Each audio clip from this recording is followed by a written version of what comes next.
Hello दोस्तों, नमस्कार। तो आज हम लोग बात करेंगे आपका मगध साम्राज्य में काल अशोक और शिशुनाग डायनेस्टी के बारे में। तो ये शॉर्ट वीडियो होगा और हम फैक्चुअल पॉइंट पे हम लोग बात करते हैं। तो यहाँ पे हम लोग जो है सो आपका फैक्चुअल पॉइंट पे ही बात करेंगे।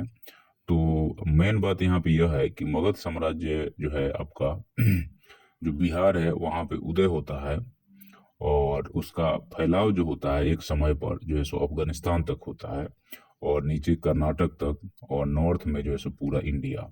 तो यह एक मगध साम्राज्य का फैलाव था। लेकिन समय के साथ में क्योंकि हर एक जो राजा होता है या जो साम्राज्य होता है एक समय के बाद उसका विघटन भी होता है, उदय और विघटन होता है। तो उदय के कुछ और कारण होते हैं, विघटन के कुछ और कारण होते हैं। तो यहाँ पे हम लोग बात करेंगे काल और काला अशोक के बारे में। तो काला अशोक यह जो है सो शिशुनाग का पुत्र था, जो शिशुनाग के 394 ईस्वी पूर्व मृत्यु के बाद मगध का शासक बना। महावंश में इसे कालाशोक तथा पुराणों में काकवर्ण कहा गया है। तो याद रखिएगा कि पुराण में इसको क्या कहा गया है, तो काकवर्ण कहा गया है। और इसका जन्म हुआ था आपको 394 ईस्वी पूर्व, मतलब कि जो है सो ईसा मसीह से 394 साल पहले हुआ था।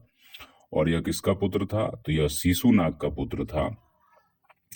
और एक तरह से कहा जाए तो आपको महावंश में इसको जैसो कालाशोक कहा जाता था, लेकिन पुराणों में इसको काकवर्ण कहा जाता था।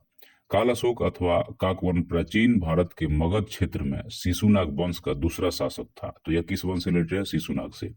ये शिशुनाग का पुत्र था और उसके उपरांत सिंहासन रूढ़ हुआ।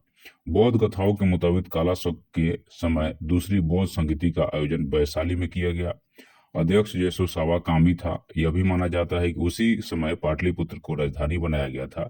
इसकी मृत्यु मृत्यु के बाद में नंद वंश का शासन आरंभ हुआ। कालाशोक के 10 पुत्र थे, बिरदुसेन, भंगुर, जालिक, सभाग्य, उभाक, संजय, कोरण्य, नंदी वर्धन और पंचामक। तो ये जो है सो कालाशोक के बारे में कुछ बेसिक इंफॉर्मेशन है। तो इसको यहाँ पे हमें क्या निकालना है यहाँ से, तो आपको शिशुनाग का जो है सो यहाँ पे शिशुनाग वंश का दूसरा शासक था और शिशुनाग का यह पुत्र था। और उसके बाद में यहाँ पे इसके टाइम में जो है सो पाटलिपुत्र को राजधानी बनाने की आपको यहाँ पे योजना बनाई गई। और दूसरी बौद्ध संगीति या कहिए कि सम्मेलन जो है सो इसके टाइम में हुआ, जो कि वैशाली में। कालाशोक की राजधानी कहाँ थी, तो कालाशोक की अपनी राजधानी पाटलिपुत्र तथा स्थानांतरित कर दिया था। मतलब कि पहले वैशाली था, उसको हटा करके उन्होंने पाटलिपुत्र कर दिया। इसने 28 वर्षों तक शासन किया। याद रखिएगा, इसने 28 वर्षों तक शासन किया। कालाशोक के शासन में ही बौद्ध धर्म की द्वितीय संगति का आयोजन हुआ। तो यहाँ पे मोस्ट इंपोर्टेंट बात, जो कि वैशाली में हुआ था, द्वितीय बौद्ध संगति हुई थी और 28 वर्षों तक शासन किया है। और यहाँ पे जो है यह कालाशोक के बारे में कुछ बेसिक इन्फॉर्मेशन है जो हर एक एग्जाम में एसएससी पीएससी में पूछ लिया जाता है कि कालाशोक की राजधानी कहाँ थी, पाटलिपुत्र किसने राजधानी बनाया, शिशुनाग वंश के बाद कौन सा वंश आया। तो यहाँ पे शिशुनाग वंश का अंतिम राजा नंदी वर्धन था। उसने 367 ईस्वी से 345 ईस्वी पूर्व में राज्य किया। इसके बाद महापद्मनंद ने नंद वंश की स्थापना की और नंद वंश जो है सो एक तरह से कहा जाए तो लास्ट रहता है, फिर जो है सो मौर्य वंश आ जाता है यहाँ पे। तो यहाँ पे आपको इसको ध्यान रखना है कि शिशुनाग वंश का अंतिम राजा कौन है, तो नंदी वर्धन है। और उसने जो है 367 से लेकर के 345 ईस्वी पूर्व तक राज्य किया है। और इसको जो है एक तरह से कहा जाए तो इसके बाद में नंद महापद्मनंद जो है सो आ जाता है। तो शिशुनाग के बाद में कौन सा वंश आता है, तो नंद वंश आता है, जो कि आपको ध्यान रखना है एग्जाम पॉइंट ऑफ व्यू से, यह इंपॉर्टेंट फैक्ट है। उसके बाद में नेक्स्ट पॉइंट आता है कि शिशुनाग वंश का अंत कैसे हुआ।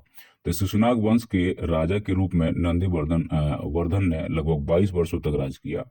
इसके कार्यकाल में 367 ईसा पूर्व से 345 ईसा पूर्व तक माना जाता है। और इस तरह से शिशुनाग वंश के अंतिम राजा नंदीवर्धन के मृत्यु के बाद में शिशुनाग वंश का अंत हो गया।